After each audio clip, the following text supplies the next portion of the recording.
Jonas Salk. Diseases fear this above all else. Just do this. Imagine a time of swirling epidemics, when polio cast a heavy shadow, paralyzing children and igniting parental dread in every community. It was an age when medicine's tools seemed too meager against the relentless surge of infectious diseases.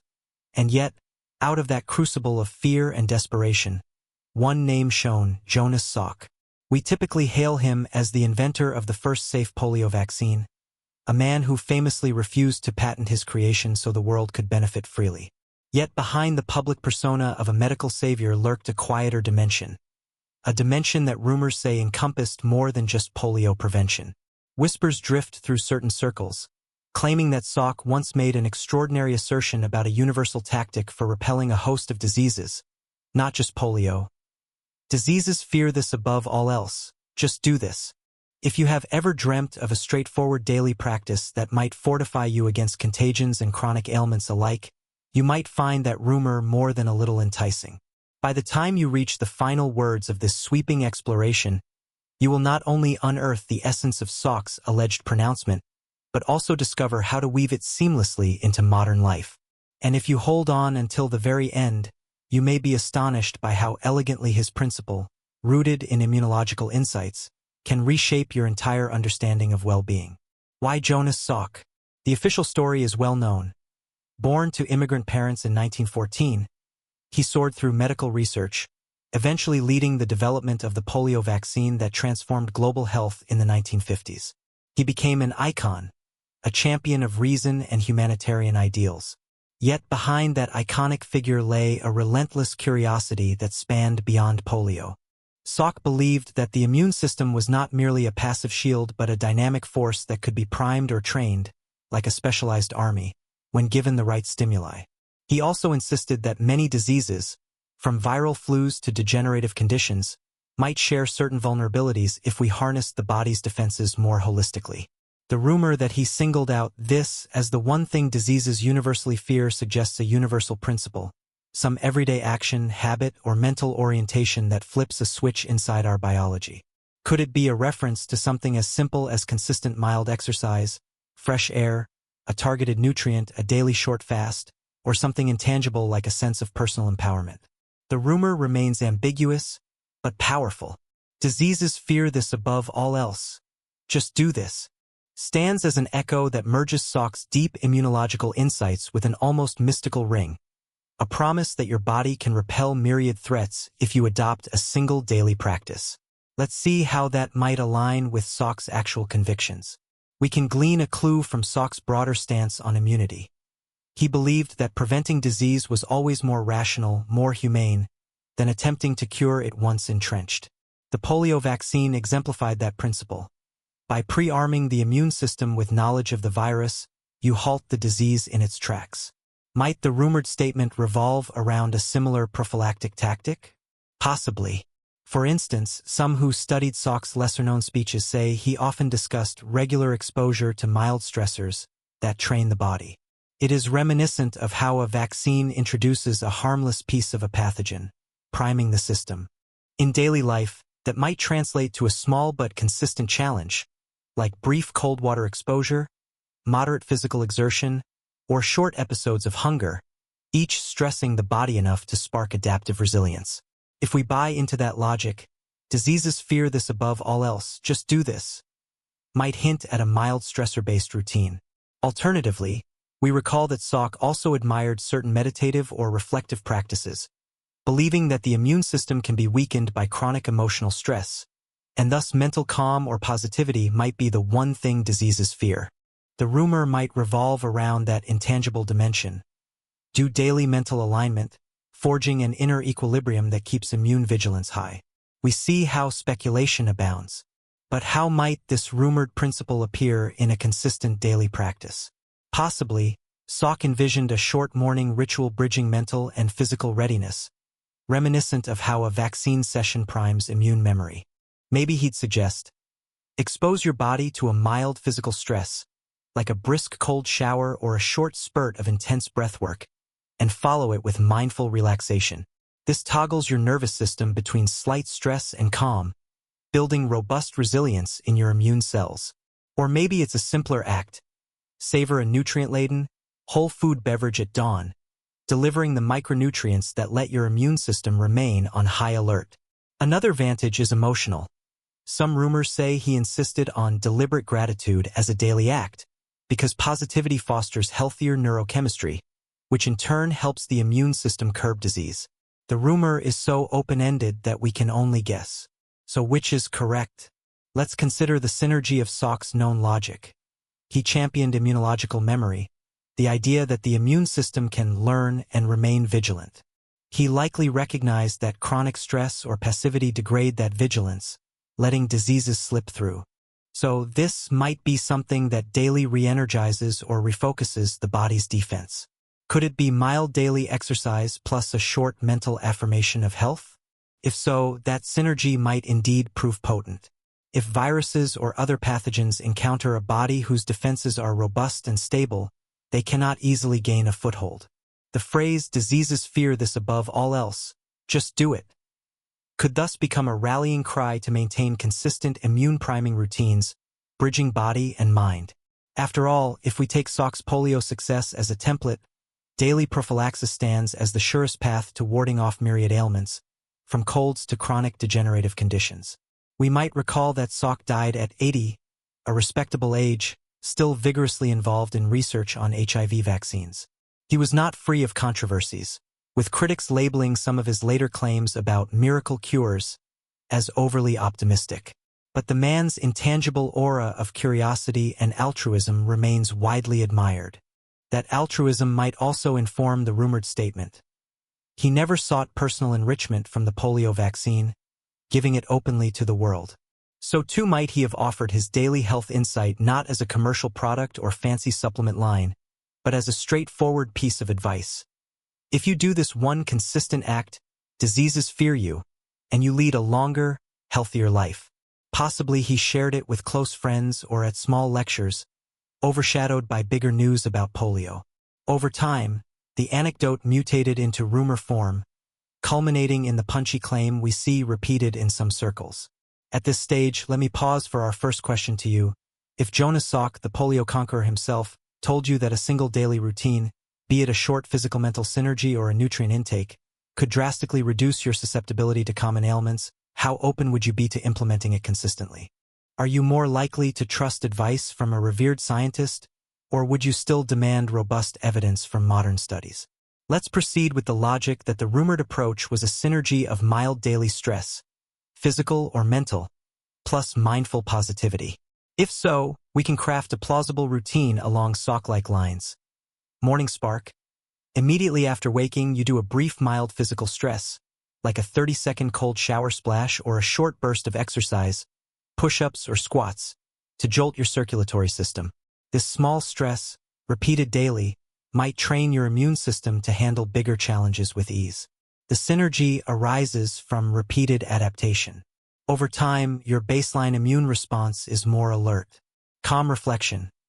Next, you switch to a minute or two of calm breathing, letting your heart rate slow. You might recite a short statement like, "My body stands ready, free from fear of illness," or "I welcome health and harmony." The point is to quell the stress response so your body does not remain in fight or flight. This toggling effect, mild stress followed by calm, builds resilience, or so the logic goes. Nutrient support. Then you consume a simple but nutrient-rich beverage. Perhaps Salk suggested something akin to a mild citrus-based drink with additional vitamins or a small portion of fermented or fresh produce. The synergy is that your body, newly primed by the stress-calm toggling, can best absorb and deploy those nutrients. Over the day, you remain fueled with the building blocks that keep your immune system robust, stifling disease onset. Affirmation or curiosity. Before plunging into daily chores, you briefly engage your curiosity, maybe reading one snippet of scientific or cultural knowledge. By fueling your mind with a snippet of awe or wonder, you maintain a positive emotional environment that fosters a well-regulated immune system. Salk believed negativity or fear can hamper immunity, so a daily impetus for curiosity could hamper gloom. Evening check. Possibly the rumor includes a short bedtime reflection. Did you keep the routine? If you lapsed, no guilt, just correct the next day. This accountability cements the habit. Over weeks and months, your baseline health might elevate. That is presumably how diseases fear this above all else. Just do this. Becomes a tangible, everyday practice, modest enough for anyone to adopt, yet powerful in synergy. One might ask, but is it proven that cold showers plus mindful positivity plus nutrient drinks actually scare diseases away? Modern research hints at partial truths. Consistent cold exposure can boost certain immune parameters. Mindful positivity reduces cortisol, and balanced micronutrients do fortify immunity. Combined, they might create a robust environment that pathogens struggle to exploit. Salk's rumored statement might sound hyperbolic, but the underlying science is no fluke. If you're consistent, you can see real reductions in frequency and severity of common infections, improved mood, and potentially lower risk of inflammatory conditions. Over decades, that synergy could yield a life less encumbered by ailments. So while fear this above all else is dramatic, it underscores that pathogens are opportunistic. If your internal environment is unfavorable to them, they fail to thrive. We can tie in a second dimension your daily mental approach to stress.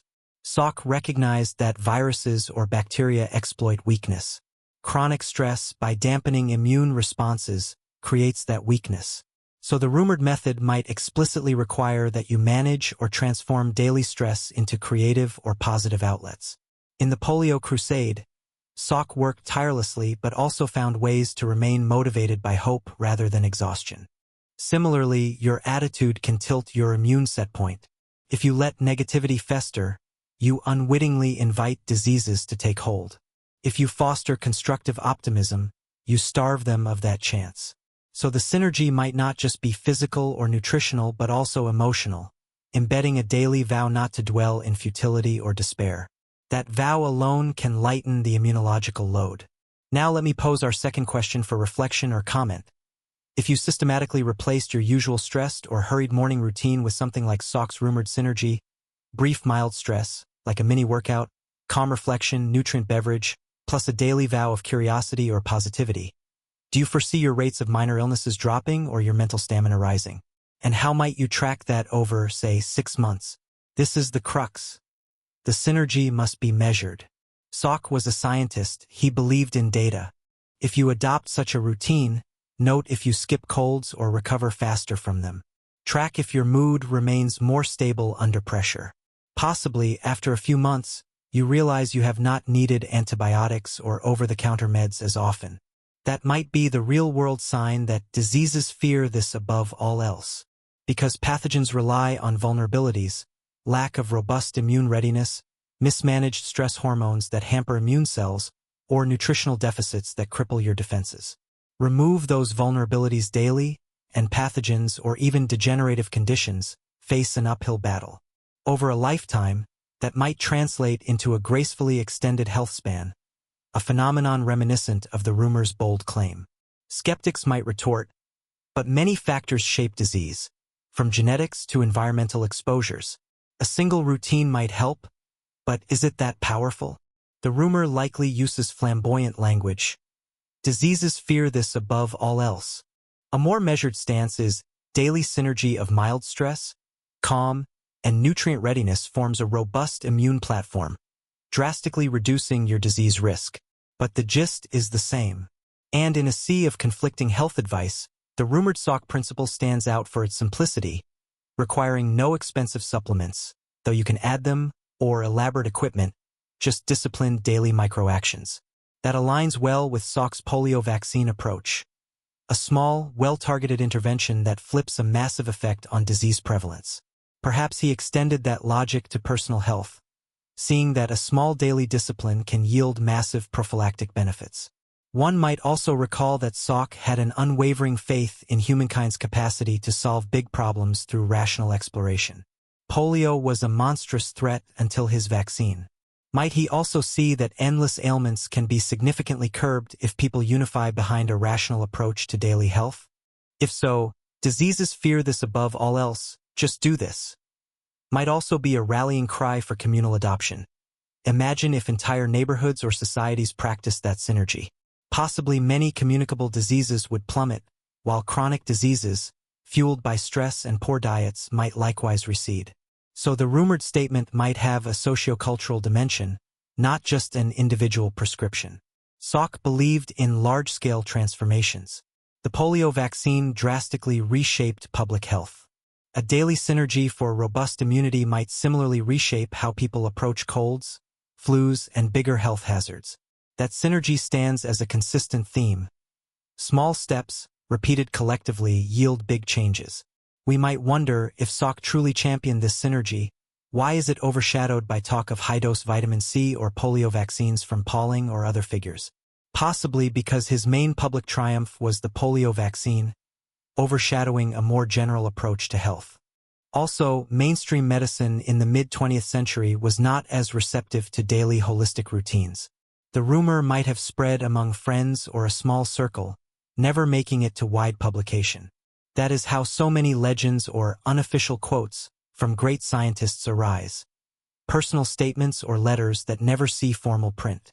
Over decades, they morph into memorable lines like, "Diseases fear this above all else. Just do this." The essence remains. A daily habit that starves disease of the environment it needs to flourish.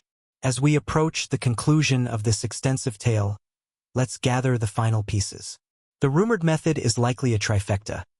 Mild daily stress or physical activation, short mental alignment or calm, and a nutrient-based approach to keep the immune system ever ready. If you adopt it systematically, you might indeed find yourself dodging seasonal bugs more deftly, recovering from minor injuries faster, and maintaining an emotional resilience that further repels illness. Meanwhile, you might find a surprising sense of personal power in your well-being, akin to how polio's threat once seemed insurmountable until Salk's methodical approach overcame it. In that sense, the rumor's flamboyant phrase, "Diseases fear this above all else," might reflect the same moral triumph that overcame polio. With the right approach, no disease is all-powerful. So if you find yourself intrigued, here's a practical blueprint that merges the rumor's logic with modern realities. On waking, do a minute of moderate exercise like quick squats or push-ups to spike heart rate and mildly stress your body. Then take 30 seconds of slow, deep breathing, letting your pulse settle. Sip a small glass of water with lemon or mild herbal infusion, maybe with a small pinch of sea salt or a dash of vitamin C if you like. Affirm an intention. My body stands alert. Disease can find no easy path. That entire routine might consume 3 to 5 minutes. At midday, repeat a scaled-down version. A short walk or a minute of brisk movement, followed by a calming breath. If you wish, sip another mild beverage, perhaps just water or tea. By evening, do a final reflection. Did I keep to the synergy? If yes, note changes in how you feel physically or emotionally. Over days, the sum effect might be quite profound, reinforcing the notion that diseases fear such synergy because it leaves them few weaknesses to exploit. Finally, let me propose the ultimate question for you. If you systematically replaced your usual morning routine with a short synergy of mild stress, mental calm, and a targeted nutrient or beverage, trusting Jonas Salk's rumored logic that it repels disease, how long would you test it before concluding whether it genuinely works? A week? A month? And how would you measure success? Fewer colds, better energy, improved mood. Let that reflection guide your willingness to experiment. In the end, Jonas Salk, "Diseases fear this above all else. Just do this," stands as a clarion call from the father of the polio vaccine, echoing across decades. Though the exact phrase may never be found in his official writings, the synergy behind it, consistent daily immune priming habits, feels entirely in line with his worldview. He recognized that disease is best fought by arming our innate defenses early and often, whether via vaccines or daily regimens that keep our immune system and mental well-being in prime shape. The rumor's flamboyance might overshadow the subtlety, but behind it is a kernel of truth. Diseases do indeed fear an organism that is well-prepared, balanced, and not chronically inflamed or stressed. By harnessing the approach in our own routine, we might replicate that inviolable fortress of health, ensuring that the diseases that plague so many find no easy foothold in us. And if that rumor-turned practice yields a longer, healthier life, we might just owe a silent nod of thanks to Jonas Salk, once again defending humanity from the invisible threats that would rob us of our potential.